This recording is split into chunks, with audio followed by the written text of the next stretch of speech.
On travaille pour fabriquer des couleurs pour des artistes, pour faire que le monde soit plus coloré. L'entreprise Colart implantée au Mans a invité les membres du club des ambassadeurs de la Sarthe à visiter l'usine de fabrication de peinture pour les Beaux-Arts.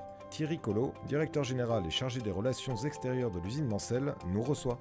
Colart est aujourd'hui le leader sur le marché mondial de la fabrication, dans la fabrication des couleurs et matériels pour les Beaux-Arts, au travers de plusieurs marques. À l'origine, le Franc-Bourgeois, leader sur le marché français et fondateur de l'industrie des Beaux-Arts en 1720.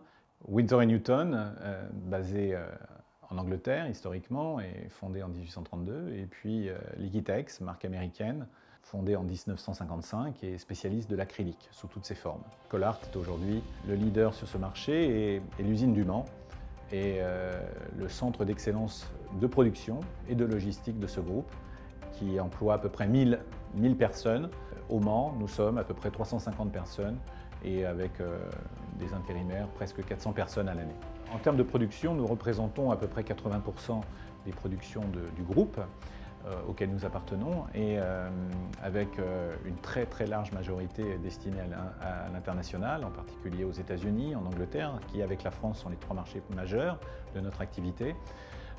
Nous sommes leaders avec un petit tiers du marché mondial et en effet l'usine du Mans est certainement l'une ou sinon la plus importante du monde pour la fabrication de couleurs pour les artistes. On a un réseau d'artistes, on a même des artistes qui font partie de l'entreprise dans différents territoires et qui nous nourrissent en plus de nos chimistes, je les appelle les chefs cuisiniers, qui nous nourrissent de cette sensibilité à côté de notre savoir en termes de chimie de la couleur. Alors aujourd'hui, pour les ambassadeurs de la Sarthe, j'ai été heureux de faire découvrir l'ensemble un peu de notre site de production.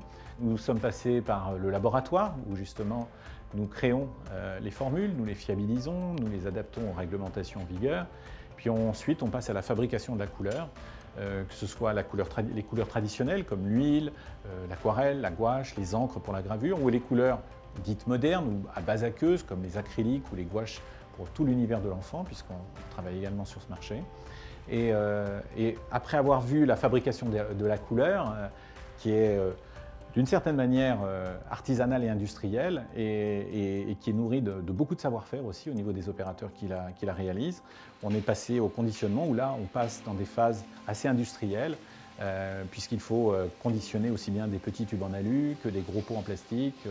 Et puis ensuite, une fois qu'on a mis la couleur dans le tube ou dans le pot et ensuite dans la boîte, il est stocké. Et là aussi, c'est un savoir-faire que d'être capable de gérer 12 000 références sur ce site en logistique pour tous nos clients, que ce soit les magasins pour l'Europe continentale ou nos distributeurs pour le grand export ou nos filiales qui ont des magasins logistiques également, comme aux États-Unis ou en Angleterre. Nous appartenons à une famille suédoise depuis 40 ans, donc encore une fois, une imprégnation importante, y compris au niveau du capital. Mais ce site, il est au Mans. Il est au Mans depuis 1966. Il s'est développé aussi localement et aussi grâce à son implantation au Mans et dans la Sarthe. Et à chaque fois que nous avons connu des possibilités de développement, nous avons pu le faire intelligemment et le faire valoir au niveau de notre groupe en lien avec les autorités locales, que ce soit en termes d'investissement, en termes d'emploi. Et donc aujourd'hui, le faire visiter aux ambassadeurs de la Sarthe me semble logique parce que je pense que ça peut être compris, apprécié comme un fleuron de l'industrie sartoise, de l'industrie nationale d'ailleurs aussi, et de ce fait, accueillir des relais d'opinion me semble tout à fait logique. C'est quelque chose d'unique. On travaille pour fabriquer des couleurs pour des artistes, pour faire que le monde soit plus coloré, soit plus créatif. On est là pour inspirer tous les artistes. C'est quand même une belle mission que de travailler dans une entreprise qui a cette ambition.